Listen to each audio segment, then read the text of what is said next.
Pemirsa, Anda masih bersama kami dalam NTV Prime. Selanjutnya kita simak NTV Prime Dialog. Saya Doni De Keizer. Terbunuhnya pemimpin politik Hamas Ismail Haniyeh di Iran dikhawatirkan berdampak buruk ke keamanan di kawasan Timur Tengah.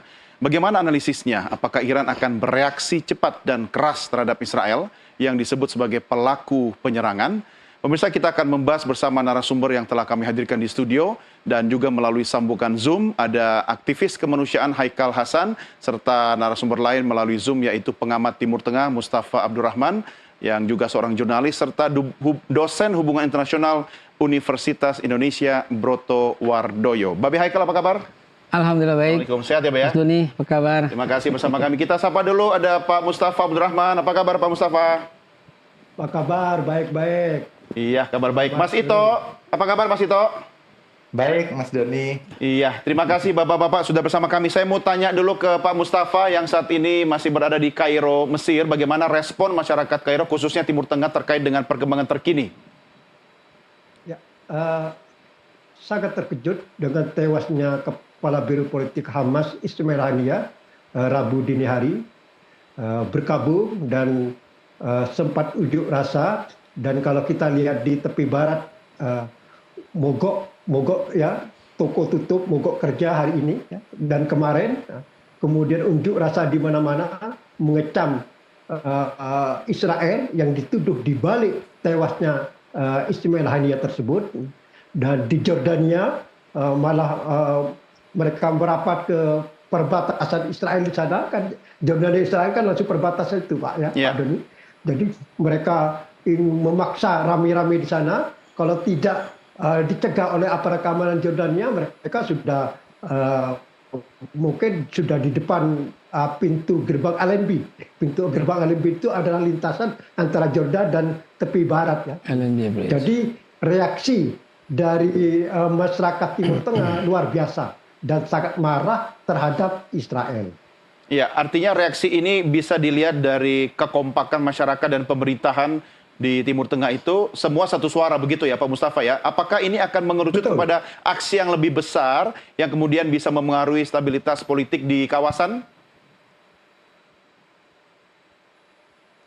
Ya, Pak Mustafa bisa dengar suara saya? Suaranya belum tadi, kurang terputus-putus. Oke, saya ulangi Pak Mustafa, apakah aksi ini kemudian akan terekskalasi makin besar sehingga bisa memengaruhi stabilitas politik di kawasan? Ya, tentu gerakan masyarakat bawah ini akan terjadi beberapa hari ke depan, ya. Baik di Jordania, di Libanon, ya, di Mesir dalam batas tertentu, di Yaman, ya. Ini akan terjadi dalam beberapa hari mendatang. Ini istilahnya kemarahan spontanitas masyarakat akar rumput, ya. Ya. Apa yang terjadi di Teheran kemarin. Dan saya kira ini akan terus berlangsung beberapa hari mendatang dan puncaknya besok hari Jumat. Ya, habis sholat Jumat ini akan demo di mana-mana ini. Itu sudah tradisi di Timur Tengah itu. Yeah. Jadi habis sholat Jumat keluar dari masjid itu pasti ada unjuk rasa besar-besaran di mana-mana di seluruh negara di Timur Tengah ini. Ini puncaknya besok ini. Ya, tapi apakah secara resmi pemerintah Mesir khususnya sudah memberikan pernyataan secara resmi pemerintahnya? Ya. Secara resmi sudah banyak pemerintah negara-negara Arab yang mengutuk atau mengecam aksi pembunuhan yang terjadi di Teheran terhadap Kepala Biro Politik Hamas Ismail Haniyeh kemarin. Itu walaupun bagaimana, terlepas apa ideologi dan ini, tapi itu sudah merupakan pelanggaran terhadap kedaulatan nasional sebuah negara yang tidak bisa dibenarkan dilihat dari perspektif manapun. Jadi ini tidak hanya dari ini, dari China juga keras ya, Rusia juga keras gitu. Kutukan tersebut tuh. Ini sudah masyarakat internasional ya. Masyarakat internasional kecuali ada beberapa negara tertentu sudah kompak mengutuk, mengecam apa yang terjadi di Teheran kemarin. Ya, baik. Saya minta pendapatnya Mas Ito, apakah menurut Anda Mas Ito ini adalah statement pernyataan perang, Israel ngajak perang ini sebenarnya? Gimana Mas Ito? Sebetulnya kalau kita lihat dalam kronologi waktu, dari sejak serangan 7 Oktober memang Israel sudah menargetkan Haniyeh sebetulnya, kalau kita lihat dari situ ya. Jadi artinya sebetulnya apa yang dilakukan oleh Israel ini sebetulnya sudah mereka rencanakan dari awal. Ya, meskipun tidak ada statement resmi bahwa mereka bertanggung jawab, tapi dari modus operandinya dia tidak berbeda dari modus operandi yang biasa dilakukan oleh Israel terhadap lawan-lawan politiknya, baik itu yang ada di Gaza ataupun di luar. Ya. Nah, kemudian kalau kita melihat apakah ini sebetulnya sebuah pernyataan perang, karena Israel tidak secara tegas mengatakan, tapi kan ini sebetulnya strategi yang selalu diambil oleh Israel ya, ketika kita bicara tentang hal-hal yang sifatnya kritikal. Jadi pilihan mereka untuk tidak secara tegas menyatakan bahwa mereka bertanggung jawab, itu akan memberikan diplomatic leeway sebetulnya. Ya, jadi kalau kemudian disebut apakah ini sebetulnya undangan untuk berperang, in fact mereka sudah berperang. Jadi agak sulit juga untuk kemudian mengatakan hal tersebut. Tapi apakah ini akan meningkatkan eskalasi perangnya? Ya. Suka tidak suka, Haniyah itu tokoh kunci di Hamas. Dan sebetulnya beberapa akademisi yang mengkaji secara serius tentang Hamas itu akan mengatakan bahwa Haniyah ini sebetulnya tokoh yang pragmatis di Hamas. Artinya begini, kalau dia yang pragmatis saja disasar oleh operasi militer, kita tidak bisa membayangkan tokoh-tokoh yang relatif lebih revolusioner atau relatif lebih ideologis. Nah, ini yang sebetulnya menjadi pukulan telak pada proses ke depan. Karena sekarang akan sangat sulit bagi kita untuk menemukan figur yang bisa diajak untuk bernegosiasi. Nah, ini yang jadi pukulan sebetulnya. Ya, artinya kalau bicara tentang negosiasi politik, mau dalam kondisi perang atau damai, sebenarnya yang paling dirugikan Israel kan. Satu sisi dia juga sudah melakukan pelanggaran teritori ke negara orang, ke Iran. Walaupun targetnya adalah pemimpin Hamas begitu. Apakah memang menurut analisa Anda, Mas Ito, Israel sengaja untuk melakukan ini, untuk memperpanjang dan memperbesar eskalasi perang di kawasan? Iya, sebetulnya kalau kita lihat pada operasi militer yang mereka lakukan di Gaza, itu kita bisa melihat bahwa memang dari sejak awal desain besarnya adalah upaya untuk menghancurkan infrastrukturnya Hamas. Itu yang harus kita pahami terlebih dahulu. Karena itu kenapa kemudian sasaran-sasaran dari serangan dan seterusnya, kita sih bisa mengatakan itu genosida. Kita juga bisa mengatakan bahwa ini penghancuran. Tapi kalau kita ikuti sebetulnya yang disasar secara utuh oleh Israel itu betul-betul infrastruktur perangnya. Nah, infrastruktur perangnya Hamas itu ada di bawah tanah. Tapi yang sebetulnya harus kita lihat, infrastruktur perangnya Hamas itu tidak dipegang oleh Haniyah. Jadi dari sini sebetulnya yang bisa kita baca, apa yang dilakukan oleh Israel terhadap Haniyah itu sebetulnya merupakan langkah politik. Karena kalau kita bicara apakah nanti ada impact terhadap perlawanan, enggak juga. Karena secara realistis di lapangan, Haniyah itu bukan orang yang memegang kendali, dia kepala biro politik. Bukan pemimpin militer ya.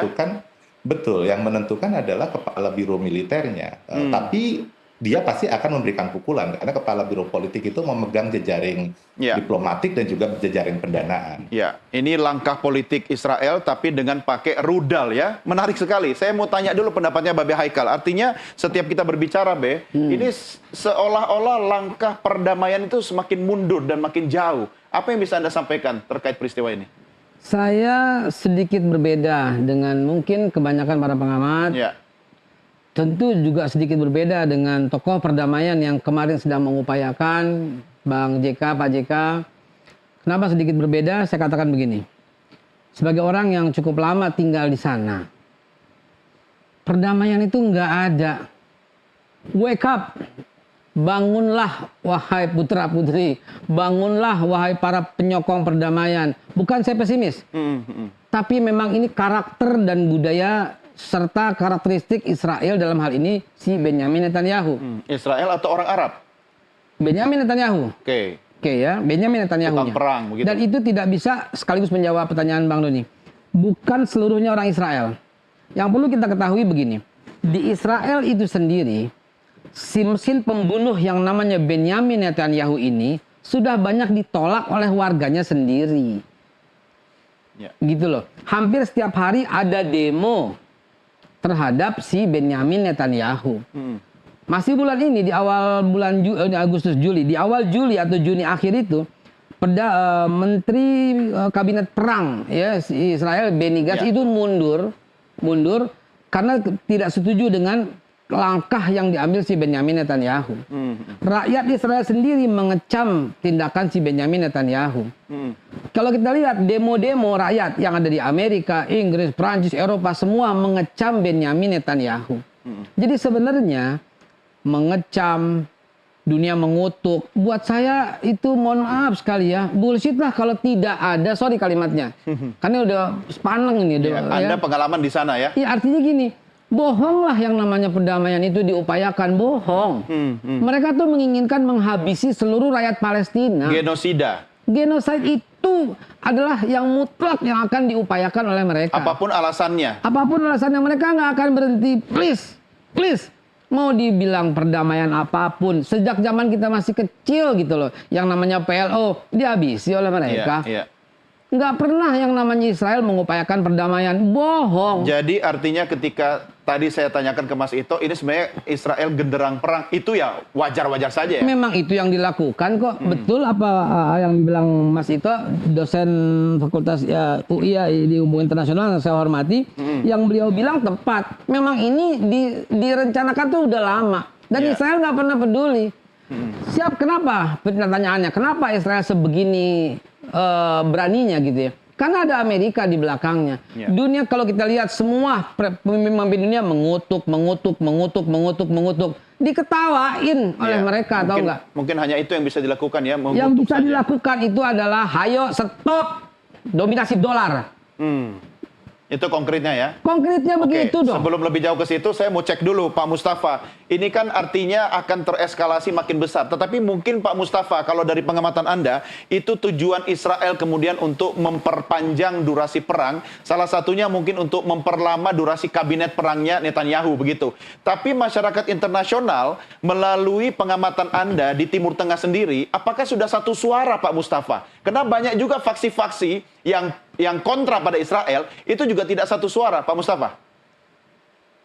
Ini suara di Timur Tengah ya? Ya, Timur Tengah khususnya. Ya, kalau untuk Timur Tengah, negara-negara Arab, pemerintah Arab sampai ke akar rumput, ini sudah kompak. Sudah mengutuk apa yang terjadi di jalur Gaza. Karena mereka melihat apa yang terjadi di jalur Gaza itu sudah berlebihan. Sudah mengarah kepada genosida. Ya. Betul, apa yang dikatakan Pak Wardoyo tadi, memang target utama Israel itu adalah infrastruktur militer Hamas di jalur Gaza. Mengarah. Dan sampai sekarang ya, saya tidak tahu apakah ini berhasil atau tidak. Ya. Sebab Israel untuk memburu atau menemukan hidup atau mati 3 tokoh Hamas di jalur Gaza yang bertanggung jawab langsung terhadap serangan Hamas ke Israel pada 7 Oktober tahun 2023 itu adalah sampai sekarang gagal. Mereka siapa? Mereka itu pertama adalah Yahya Sinwar, kepala Biro Politik Hamas di jalur Gaza atau pemimpin Hamas di jalur Gaza. Yang kedua Muhammad Daif, itu komandan tertinggi militer Hamas. Ini yang mengendalikan militer Hamas ini, yang mengendalikan mesin perangnya dari A sampai Z, Muhammad Daif. Ini yang paling diburu oleh Israel. Yang ketiga adalah Abu Ubaidah, juru bicara Hamas di jalur Gaza. 3 orang ini sampai sekarang belum ditemukan oleh Israel, hidup atau mati. Mungkin sengaja Pak Mustafa. Tidak ditemukan atau belum ditemukan, itu bedanya tipis, tapi untuk melestarikan kondisi perang oleh Israel kan harus ada sasaran, begitu? Enggak, saya boleh saya kira sebentar. Boleh, Pak Wardoyo begini. Pak Wardoyo mengatakan, Pak Mustafa mengatakan mengarah kepada genosida. Udah 40.000 orang, ini sudah mutlak 100% terjadi genosida. Bukan lagi mengarah satu. Yang kedua, seluruh negara-negara Arab yang dikatakan itu sudah kompak, buat saya itu omong kosong. Karena mereka masih mensuplai minyak kepada Amerika dan Israel. Mereka masih mensuplai gas kepada Amerika dan Israel. Mereka masih mensuplai itu. Jadi- kalau mereka benar-benar mau membantu rakyat Palestina, kalau mereka mau benar-benar stop suplai minyak, stop suplai gas, gunakan mata uang masing-masing, tidak menggunakan dolar Amerika, selesai ini barang kalau kata orang Betawi. Itu idealismenya Babe Haikal. Mas Ito, idealisme politik tentu berbeda ya. Perspektif politik itu sangat berbeda. Ketika di satu sisi sebuah negara kemudian mengutuk aksi Israel, tapi di sisi lain aspek ekonomi terus berlanjut. Nggak The ada power of money. Kutuk-kutukan itu nggak ada gitu Ya, loh. tapi faktanya kan mereka masih dagang begitu. Saya mau tanya Mas Ito, perspektif politiknya seperti ini bagaimana nih Mas Ito? Sebetulnya kan itu sebuah realitas politik ya, termasuk Ya. di Timur Tengah. Artinya dalam konteks hubungan antar negara, atau kalau tadi Pak Mustafa menggunakan istilah, ini kan akar rumput dengan apa yang disampaikan oleh pemerintah, itu ada gap-nya sebetulnya. Betul dalam kasus pembunuhan ini para pemimpin negara-negara Arab menyampaikan kutukannya, tapi dalam prakteknya hubungan dagang tetap dijalankan, hubungan keamanan juga tetap Iya, dijalankan. faktanya begitu kan? Jadi di titik itu saya sepakat bahwa memang ada gap yang harus dijembatani. Dan sebetulnya kalau kita melihat pada kajian-kajian akademiknya, dari sejak pertama kali masalah ini muncul 1948, hal yang sama sudah terjadi. Ada gap di antara pemimpin-pemimpin Arab dengan akar rumput di negara-negara Arab. Ini kalau bahasa gaulnya hipokrit berjamaah ini para pemerintah di Timur Tengah ya. Ya, tapi yang kemudian harus kita pertimbangkan atau kita pikirkan kan, bagaimana sebetulnya kita semua bisa bergerak sinergis untuk menyelesaikan permasalahan semacam ini. Itu kayaknya Kalau kita kata-kata itu bicara- sudah puluhan tahun deh Mas Ito. Nah, kalau kita bicara realitas yang terjadi sekarang, yang berbeda dari sebelum-sebelumnya, kan operasi militer itu sering sekali dilakukan oleh Israel. Ya. Tapi skalanya tidak pernah sebesar sekarang.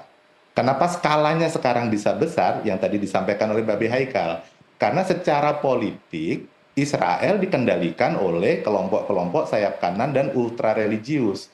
Belum ada dalam sejarah proses perdamaian dari sejak 1990 itu terjadi seperti sekarang. Kombinasi atau perpaduan politik antara kiri dengan kanan itu tidak lagi ada di Israel. Ya. Jadi sebetulnya kalau kita mau melihat dalam konteks bagaimana sih ini bisa berubah, yang harus kita dorong memang kelompok-kelompok yang dulunya itu kiri di Israel, kiri politik itu bukan komunis ya, Iya, tapi iya. yang lebih moderat, itu memang harus didorong untuk masuk ke arena politik. Iya. Di Israel sekarang lebih banyak imigran yang datang dari beberapa negara seperti di negara-negara bekas Uni Soviet misalnya. Iya. Ketika mereka datang ke Israel, tujuan mereka adalah mencari safe haven, mencari penghidupan yang layak. Nah, mereka ini yang kemudian dimanfaatkan oleh partai-partai sayap kanan dan ultra religius untuk mendapatkan suara. Ya. Ya, realitas ini tetap harus dibaca. Jadi Ya. artinya kalau buat saya sebetulnya tekanan dari akar rumput itu tetap penting, tapi bagaimana kemudian tekanan tersebut betul-betul masuk ke arena politiknya. Iya, kita Karena harus kalau menunggu tidak, mekanisme ya pemilu sulit. kan di sana kan. Betul, Oke, Mas betul. Ito, saya harus tahan dulu statement Anda juga Pak Mustafa sama Babe Haikal. Kita lanjutkan di segmen berikutnya karena saatnya sekarang sudah masuk waktu maghrib untuk daerah khusus Jakarta dan sekitarnya. Pemirsa, kami segera kembali sesaat lagi.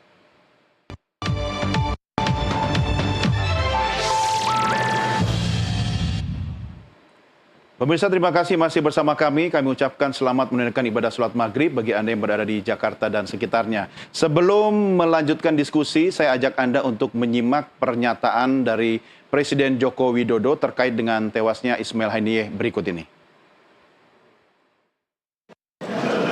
Ya, itu sebuah kekerasan pembunuhan yang tidak bisa ditoleransi dan terjadi di wilayah kedaulatan Iran. Saya kira semua termasuk Indonesia mengecam keras kekerasan dan pembunuhan seperti itu. Ya, kalau saya nanya Babe Haikal, pasti jawabannya sudah ketebak ya. Tapi sebelum Babe komentari, saya kembali ke Pak Mustafa dulu. Pak Mustafa, ini kan bicara politik, bicara bisnis, bicara idealisme, itu banyak sekali aspek penilaiannya. Tapi apakah Anda bisa mengukur sampai sejauh mana masyarakat, khususnya masyarakat Timur Tengah itu, bisa sejalan terkait urusan perang ini? Ini urusan kemanusiaan. Sisihkan dulu urusan-urusan bisnis dan sebagainya yang tadi dikatakan Mas Ito. Anda melihatnya seperti apa, Pak Mustafa? Betul. Jadi sisi kemanusiaan itu yang menyatukan semua elemen. Mulai dari semua elemen masyarakat ya di Timur Tengah, dari berbagai latar belakang ideologinya yang berbeda, agama yang berbeda. Bahkan tidak hanya Timur Tengah, ini seluruh dunia mungkin. Kalau sudah berbicara tentang nilai kemanusiaan, ini yang menyatukan. Jadi apa yang terjadi di Amerika, kampus-kampus di Amerika, di Eropa, Amerika Latin, Afrika, itu kan yang menyatukan adalah nilai kemanusiaan. Nah, di sini ini hati nurani manusia yang berbicara itu. Sudah bukan masalah ideologi, apa kepentingan ini. Di sini dipertemukan titik kepentingan dari semua pihak tersebut. Ini yang minimal di Timur Tengah ya. Saya berbicara Timur Tengah dulu itu ya. Ini yang menyatukan antara pemerintah sama rakyat. Jadi rakyat di sana itu kalau setiap hari Jumat, ini sudah biasa. Jadi setiap hari Jumat demo menyerang ngutuk Israel, apa itu tadi Gaza. Ya sekarang ini untuk Ismail Haniyeh, besok di calonnya ini. Sampai setelah Jumat ini pasti besar-besaran di mana-mana ini. Mengutuk Israel lagi atas tewasnya Ismail Haniyeh. Jadi nilai kemanusiaan. Saya tidak berbicara lebih jauh lagi tentang kepentingan bisnis ini dan ini. Nah, itu beda lagi. Jadi saya hanya apa yang terjadi, apa yang saya lihat, apa yang saya dengar di depan saya. Nah, gitu ya. Ya, kita menghormati Pak Mustafa, kita respect pada aksi-aksi yang dilakukan masyarakat yang mengutuk ya apa yang dilakukan oleh Israel. Ini bicara dari perspektif kemanusiaan. Tapi nyatanya aksi-aksi setiap Jumat yang Anda katakan tadi masih belum mampu menggerakkan atau menekan pemerintah nih secara konkret. Pemerintah di apakah itu Mesir ya di Timur Tengah untuk bersama-sama mengedepankan kemanusiaan di atas urusan bisnis, Pak Mustafa. Ya, ini sudah beda. Kalau sudah berbicara bisnis itu sudah lebih jauh lagi. Situasi di Timur Tengah sekarang itu berbeda dengan situasi Timur Tengah pada tahun 73. Ketika meletus pada Perang Arab Israel tahun 73, itu kan terjadi embargo minyak. Ya, kompak semuanya itu dan sukses kemudian. Nah, realita Timur Tengah sekarang sudah beda jauh. Itu. Artinya pemimpin Arab untuk melakukan hal sama ketika pada tahun 73 itu berpikir 1002 kali. Sekarang Mesir sudah ada perjanjian damai dengan Israel melalui Camp David tahun 79. Jordania juga sudah mencapai kesepakatan damai dengan Israel pada tahun 94. Kemudian tahun 2010 ada Abraham Accord, yaitu kesepakatan damai Israel dengan 17 negara Arab, yaitu Uni Emirat Arab, Bahrain, Maroko dan Sudan. Ini adalah realita baru di Timur Tengah, gitu kan. Misalnya Mesir katakanlah mau melangkah lebih jauh dari apa yang dilakukan pemerintah dan sekarang, ya berpikir dua kali. Mesir sekarang itu dapat bantuan dari Amerika sejak perdamaian Camp David itu 2,1 miliar per tahun. Sekarang sudah berkurang jadi 1,3 miliar dolar. Bantuan ini bagi Mesir sangat berarti. Apalagi Mesir sekarang kondisi ekonominya tidak baik-baik aja. Sejak perang Rusia-Ukraina, kemudian diperparah lagi perang Gaza ini, di mana akibat tindakan kelompok Houthi yang mengganggu Laut Merah, sekarang tidak ada kapal komersial, tanker yang melewati Laut Merah, lalu turun Suez. Semua sekarang berputar ke Afrika. Dan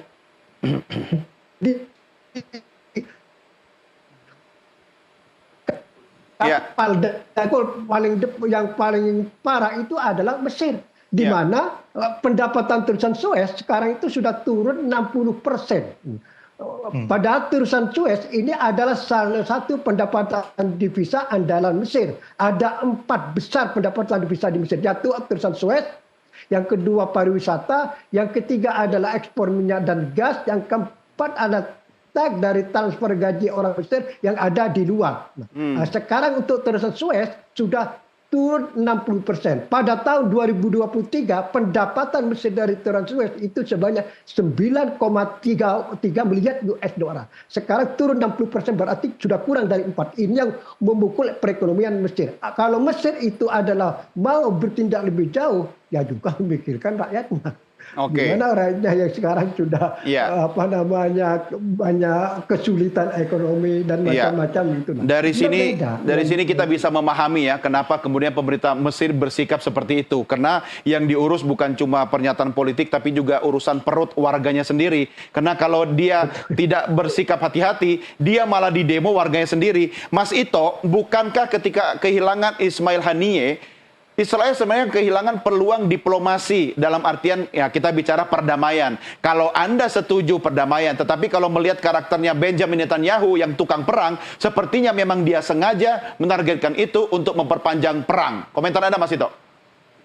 Ya, kalau kita bicara dalam konteks Netanyahu, memang itu fatsun politik yang dia pegang ya. Ya. Jadi artinya selama Netanyahu berkuasa, kecuali memang ada tekanan politik yang nyata dari kelompok-kelompok moderat, ya kita tidak akan melihat perubahan apapun di Israel. Ya, nah itu realitas politik Israel yang sulit bagi kita semua, termasuk Amerika Serikat untuk mempengaruhi. Ya itu yang pertama. Jadi artinya dalam beberapa waktu ke depan sampai kita melihat ada sosok baru di Israel, kebijakannya relatif akan sama. Tapi sebetulnya kalau kita bicara dalam konteks keputusan-keputusan deployment pasukan dan seterusnya, secara demokratik itu keputusannya tidak tunggal di tangan Perdana Menteri. Ya, makanya kenapa ketika perang kemarin Netanyahu sekalipun membutuhkan war cabinet. Ya, dan upaya untuk membentuk war cabinet itu biasanya bargaining politik di dalamnya. Ya, mau atau tidaknya dan seterusnya. Dari situ kan nanti Netanyahu akan berhitung secara politik. Kalau misalnya kelompok moderat kayak Benny Gantz keluar dari koalisi, kira-kira ada atau tidak partai lain yang bisa bergabung di dalamnya untuk memperkuat. Nah, itu pertimbangan-pertimbangan politiknya. Tapi kita tetap harus melihat secara realistis bahwa penyelesaian mengenai masalah-masalah semacam ini tetap akan menjadi keputusan-keputusan politik. Ya. Jadi artinya sebetulnya yang harus kita identifikasi kan negara-negara mana yang bisa kita ubah secara politik posisinya. Nah, dalam konteks Israel hanya ada satu negara yang sebetulnya perannya sangat kunci, yaitu Amerika Serikat. Ya. Jadi artinya sebetulnya saya secara pribadi sepakat dengan gerakan solidaritas kampus yang memprotes perilaku dari kampus-kampus di Amerika Serikat, termasuk memprotes kebijakan-kebijakan yang diambil oleh pemerintah Amerika Serikat. Tapi untuk saat ini yang harus kita pahami, Amerika Serikat sedang kontestasi politik. Ya. Kontestasi politik di Amerika Serikat itu selalu membutuhkan suara dari kelompok Yahudi. Ya. Dan kelompok Yahudi di Amerika Serikat secara politik akan masuk ke dalam lobi Israel. Jadi ini yang kemudian harus kita pertimbangkan ya. Jadi artinya sebetulnya kalau tadi kan Mas Doni menanyakan ini strategi yang bagus atau tidak sih. Sialnya pilihan timing yang diambil oleh Netanyahu itu tepat. Karena dia tahu betul tidak akan bisa Amerika Serikat melakukan apapun. Iya. Karena tahun politik di Amerika ya. Betul. Jadi dari sini yang sebetulnya harus kita pertimbangkan. Kapan sih sebetulnya momentum yang paling tepat untuk mendorong itu tadi, upaya-upaya negosiasi tadi? Artinya sebenarnya Mas Ito, Netanyahu ini melakukan ini untuk memperpanjang durasi baterai kabinet perangnya begitu ya, sambil menunggu momentum berikutnya? Kalau saya sih akan melihatnya ini upaya dia untuk mempertahankan kekuasaannya dia sebetulnya. Oke, itu kata kuncinya. B, ya sepertinya apa yang Anda katakan tadi ya benar terjadi adanya. Ya, sulit sekali mewujudkan perdamaian di sana. Ya, seperti yang saya katakan di awal. Pada waktu Oktober, tercetusnya itu, kan Benyamin sedang didemo. Dan dia sudah masuk dalam perangkap, bukan perangkap, memang dia koruptor. Kalau kita bilang dia sudah masuk ke dalam Just Orange itu loh, KPK. Nah, detik-detik itu pemerintah darurat sedang terbentuk. Ya, 4, 5, 6 Oktober tuh pemerintahan darurat Israel sudah terbentuk. Untuk apa? Untuk menjadi bayangan pemerintahan si Benjamin Netanyahu. Kebetulan ada serangan ini, diambillah momentum ini. Sementara Hamas melihat ini titik lemah Netanyahu. Netanyahu melihat ini krisis is opportunity. Netanyahu melihat ini opportunity, ini peluang buat dia untuk menaikkan lagi. Dia habisilah dengan gila-gilaan seperti itu. Dan kemudian terus sampai sekarang. Dan akhirnya sekarang momentum lagi buat dia mempertahankan sehingga rakyat lupa dengan koruptor yang dia lakukan sekarang ini. Itu menanggapi dari Pak Ito barusan, betul, saya setuju. Itu momentum dan untuk mempertahankan lama masa dia. Namun lagi-lagi saya memberikan pendapat juga kepada Pak Mustafa, banyaknya bantuan Amerika ke Mesir bukan menjadi legitimasi Mesir mengabaikan kemanusiaan gitu loh. Bukan itu gitu loh PR-nya. Bukan dengan banyaknya bantuan sehingga Mesir tidak bisa kita maklumi. Ini pembunuhan gitu loh. Berarti Anda mau mengatakan pemerintah Mesir sendiri tidak punya hati nurani pada kemanusiaan? Bukan cuma Mesir, semuanya yang nyata-nyata mampu tapi tidak mau. Iya, negara-negara di situ aja di sekitar Palestina, Israel itu. Negara-negara yang termasuk dengan Liga Arab, mereka tuh mampu. Mereka mampu tapi nggak mau. Oke, kita ambil negara sahabat kita, Turki. Negara yang keras pernyataannya. Coba tanya Israel dapat gas berapa dari Turki, coba buka datanya gitu loh. Yeah. Jadi tidak akan pernah ada perdamaian selama mereka masih mensuplai kekuatan untuk Israel. Berarti masih bagus presiden kita dong, Pak Jokowi. Justru sekaligus bukan cuma kata-kata gitu kan? Justru Pak Jokowi lah presiden pertama di dunia yang secara resmi menyatakan untuk memboikot Israel di sidang OKI di Bandung pada waktu beberapa tahun yang lalu dan tidak mendapat tanggapan yang berarti dari teman-teman di OKI gitu loh. Tapi kenapa banyak yang muji-muji presiden Turki ya? Nah itu kurang wawasan. Kurang jauh mainnya kalau kata orang Betawi. Kurang jauh mainnya loh gitu kan, kurang jauh.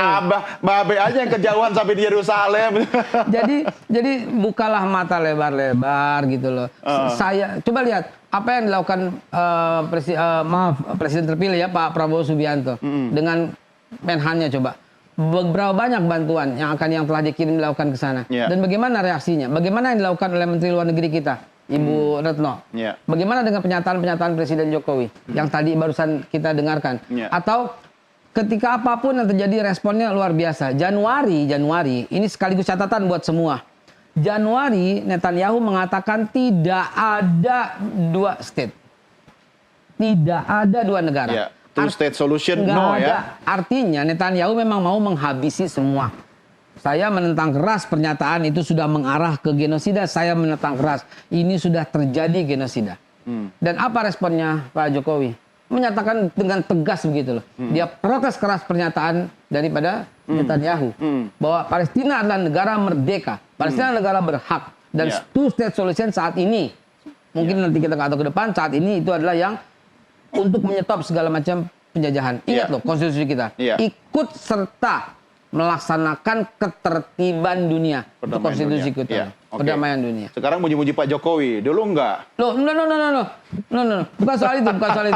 Saya kritik. Nggak usah baperan, enggak bercanda. Sampai sekarang saya masih kritik beliau apabila ada yang tidak setuju. Tapi dalam hal ini setuju kan? Dalam hal ini setuju dong. Oke, kita dukung. Oke, kita istirahat dulu sambil ambil kopi teh. Kita lanjut di segmen berikutnya, pemirsa. Kami segera kembali sesaat lagi.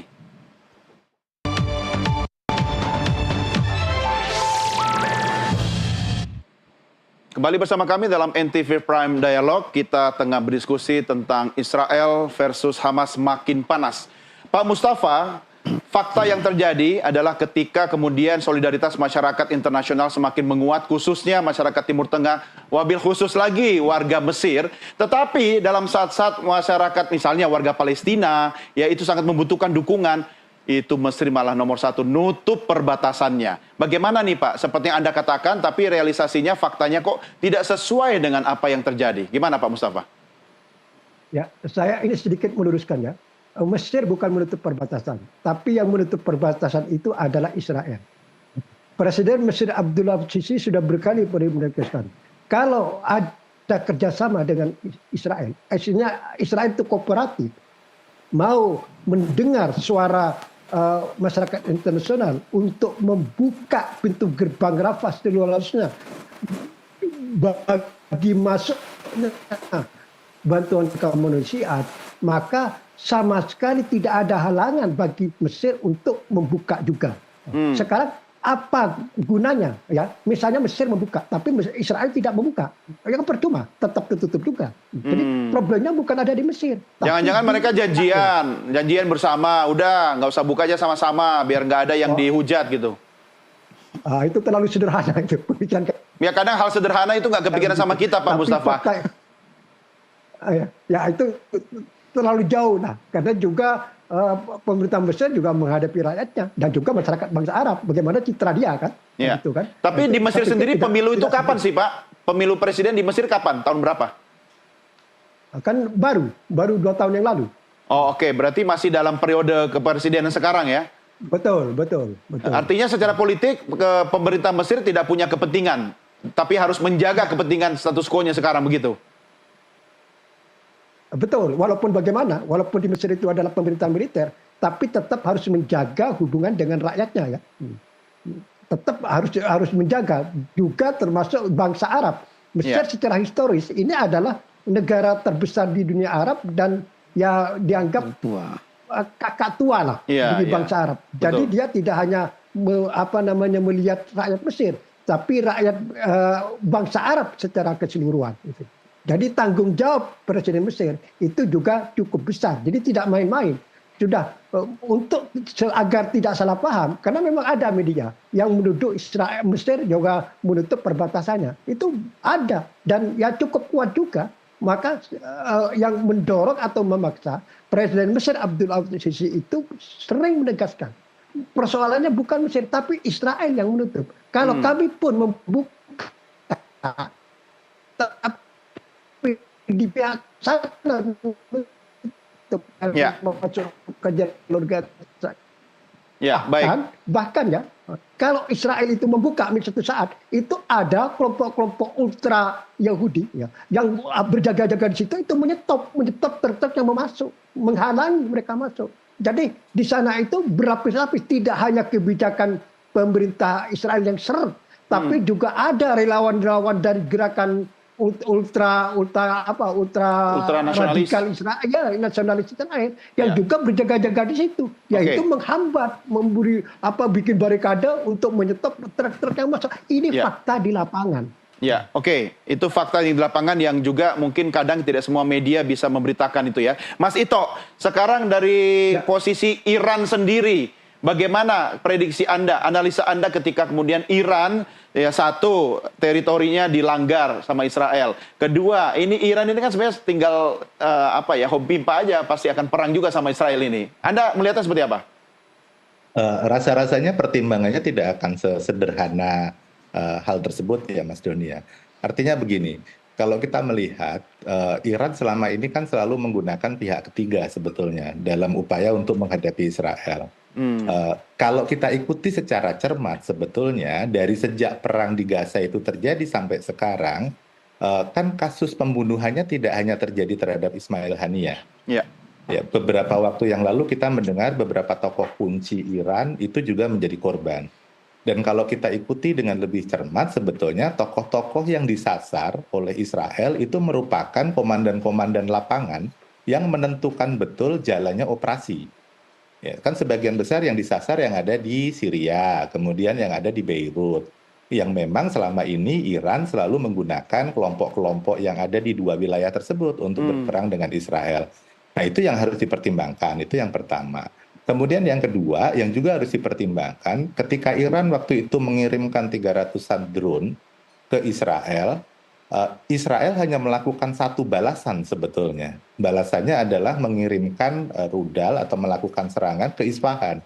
Lepas dari kontroversi ataupun penolakan dan seterusnya, kita harus mengakui bahwa itu merupakan operasi militer yang sophisticated. Yang sekarang kemudian terbukti bisa dilakukan ketika menyasar Ismail Haniyah. Jadi dalam konteks tersebut, kalau kita bicara tentang kapasitas tempur dan seterusnya, ada gap yang luar biasa besar di situ.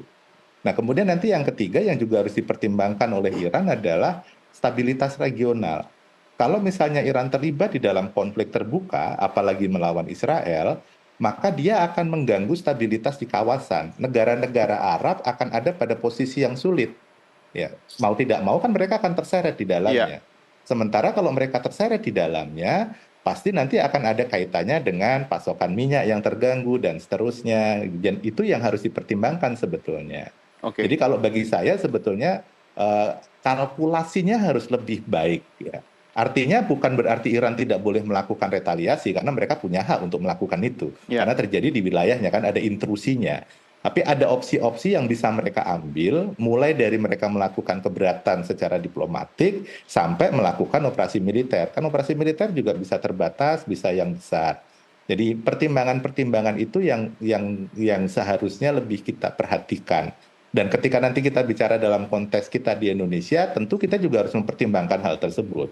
Jadi saya bisa memahami tadi ketika Pak Mustafa mengatakan situasinya bagi Mesir itu rumit sekali. Iya. Tangannya banyak terikat, tapi di sisi lain mereka juga tidak dengan serta-merta mengatakan bahwa nggak ada sisi kemanusiaannya. Mereka pasti punya sisi kemanusiaan tersebut.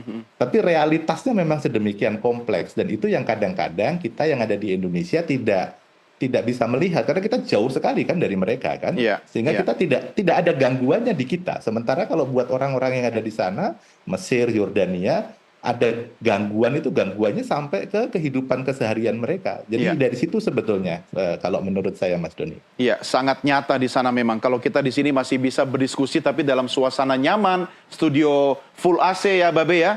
Tapi akankah apresiasi Anda tadi Babe kepada Presiden Jokowi itu akan dilanjutkan oleh kabinetnya Presiden Prabowo nanti? Oh ya jelas. Jelas sekali. Dari awal Pak Prabowo sudah menyatakan dukungannya. Dari awal kita lihat bukan cuma dukungan secara negara, bahkan yang bersifat pribadi. Ya, itu sudah nyata kelihatan. Dan arah politiknya sudah jelas sekali. Pak Prabowo sering sekali mengomentari bahwa kemerdekaan itu adalah hak segala bangsa.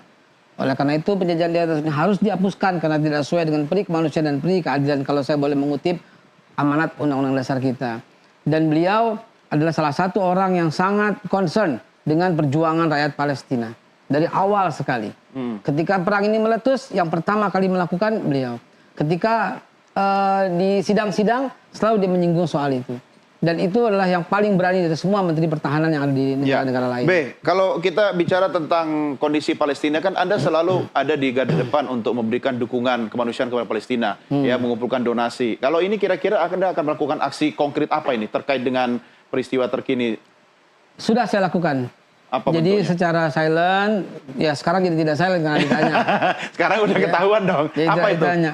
Jadi saya mengumpulkan data beberapa yang sudah masuk ke dalam rumah sakit yang bisa kita jangkau, gitu ya. Dan ini baru saja kita mengirimkan susu untuk anak-anak yang korban, dan itu terus kita lakukan. Sifatnya hanya bersifat pribadi, jadi orang-orang yang mau menitipkan langsung kita berikan. Dan itu nggak pernah berhenti. Ya, Bukan cuma sekarang dan yang akan datang, dan bukan cuma ada karena Gaza atau tidak ada karena Gaza. Terus. Ya, tapi kita berharap itu akan berhenti alasannya karena perdamaian terwujud. Tapi kan Anda tadi tidak yakin perdamaian di Timur Tengah sulit terwujud. Saya melihat dari berbagai persepsi, bahkan melihat dari sisi dalil, gitu deh. Bahkan apa? Ya dari sisi historis, bahwa selama masih ada di sana walantar doan kal Yahud kalau nasrul hatta tatabinatahum, itu tidak akan pernah terjadi suasana damai di sana selama masih ada orang-orang yang bermental seperti Benyamin Netanyahu itu loh. Ya, Mereka adalah Zion. Zion itu kalau saya kembali ke akar kata dari Hebrew ya, itu Zion itu artinya itu comeback. Artinya kembali. Mereka ingin mengulang kembali kejayaan. Dan itulah fatsun bukan cuma politik tapi karakter dia sendiri. Benyamin Netanyahu ini itu adalah komandan saya terdepan dalam perang Yom Kippur. Dia adalah komandan pasukan elit dan membunuh buatnya adalah sebuah ibadah. Ya. Bagaimana bisa dihentikan orang seperti ini? Ya, mungkin Kecuali dia turun. Benyamin Netanyahu harus magang ke Indonesia belajar tentang Bhinneka Tunggal Ika kali ya. Dan Pancasila. Pancasila, karena kita walaupun beda-beda, kita bisa tinggal satu rumah dalam satu perdamaian. Makanya Mas Ito, mungkin two-state solution itu harus menjadi prioritas, ya kan? Apapun yang terjadi. Selama Netanyahu ada, tidak akan pernah terjadi. Jadi yang pernah saya sampaikan di beberapa media juga, dunia harus sepakat, turunkan dulu Netanyahu. Satu suara, satu irama. Netanyahu ini adalah ya apapun bahasanya harus turun dulu. Ya. Baru bisa bicara soal perdamaian. Ya, Baru bicara soal two state solution. Tapi kan kita bukan ketua KPU-nya Israel. Tapi kita bisa mengupayakan itu sebagai corong suara dunia Makanya harus internasional. bersatu dulu dunia. Dunia internasional bisa kita suarakan bahwa Netanyahu harus turun gitu, harus Ya, turun. Itu mungkin bisa dilakukan kalau tekanan publik semakin kuat. 1 menit masing-masing dari Anda, Pak Mustafa, tekanan dari masyarakat semakin kuat. Tujuannya mungkin salah satunya seperti harapan Babe Haikal tadi untuk mengganti kabinetnya Netanyahu. Mungkinkah itu Pak Mustafa dimulai dari Mesir? Ya, itu tidak mudah, Pak. Ini kembali ke Pak Wardoyo, itu kita harus melihat dari realita politik domestik Israel. Itu Ya. kompleks, Pak, itu rumit itu kan. Sekarang yang berkuasa di Israel itu adalah ultra kanan dan kelompok religius, itulah. Itu yang membuat sulit realita di Timur Tengah sekarang. Ya. Sulit menghadapi bagaimana kita membuka keran supaya proses perdamaian ini berjalan lagi. Jadi kalau kita melihat realita politik di Israel ini suatu fenomena yang sangat sulit, itu yang membuat juga di Gaza yang juga dikuasai ultra kanan juga atau kelompok religius yaitu Hamas juga melakukan hal yang sama. Inilah titik temu. Jadi bunturan besar sekarang di Gaza itu kenapa? Karena buntunya horizon solusi politik yang gelap ya. Kan proses perdamaian Timur Tengah ini berhenti sejak 2014. Jadi selama 1 dekade ini tidak ada perundingan politik menuju perdamaian. Nah, kebuntuan ini yang membuat meledaknya bom waktu yang sekarang terjadi di Gaza. Baik. Kenapa ini terjadi? Karena memang di domestik Israel yang berkuasa adalah kelompok garis keras yang tidak pernah terjadi di dalam sejarah Israel sejak berdiri Israel tahun 1948 dan begitu juga di Gaza sekarang juga dikuasai oleh Hamas yang juga bisa disebut kelompok ya radikal juga lah ya. Ini juga tidak pernah terjadi ya di Palestina sejak tahun 90-an juga. Nah, ini kemudian jadi benturan besar akibat tidak ada jembatan, yaitu proses perdamaian yang bisa memberi harapan pada semua pihak. Ya, baik, Mas Ito, catatan Anda terkait dengan masa depan perdamaian di Timur Tengah pasca tewasnya Ismail Haniyeh? Yang kita lihat kan belakangan sebetulnya ada gelombang peningkatan kelompok sayap kanan. Ini tidak hanya terjadi di Israel sebetulnya, tapi di semua negara, sebagian besar negara. Ya, jadi dari situ sebetulnya yang harus kita pikirkan bagaimana membalik proses tersebut. Nah, saya sepakat kalau kita memberikan tekanan-tekanan, terutama untuk kelompok-kelompok moderat di Israel supaya mereka lebih mau engage dengan politik. Kan karakter dari kelompok-kelompok moderat itu biasanya nggak terlalu suka dengan urusan-urusan politik praktis. Nah, hal-hal semacam ini yang menurut saya bisa dibangun. Aliansi akar rumput bisa melakukan itu. Tapi yang kemudian nanti juga harus dipertimbangkan adalah kita juga harus mengatakan bahwa kelompok-kelompok moderat itu ada.